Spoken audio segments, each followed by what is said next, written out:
దర్శి నియోజకవర్గ YCP MLA మరియు party జిల్లా అధ్యక్షులు డాక్టర్ బుచ్చపల్లి శివప్రసాద్ రెడ్డి గొప్పతనాన్ని గురించి వైసీపీ రాష్ట్ర యూత్ గౌరవాధ్యక్షులు బైరెడ్డి సిద్ధార్థ రెడ్డి కొండేపిలో జరిగిన ప్రముఖులు పాల్గొన్న కార్యక్రమంలో అందరి హర్షధ్వానాల మధ్యన మాట్లాడటం జరిగింది.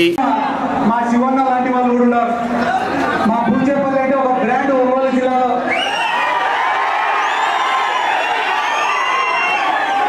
నేను దర్శికి వచ్చి మా శివన్న గురించి చెప్పిపోయినా కానీ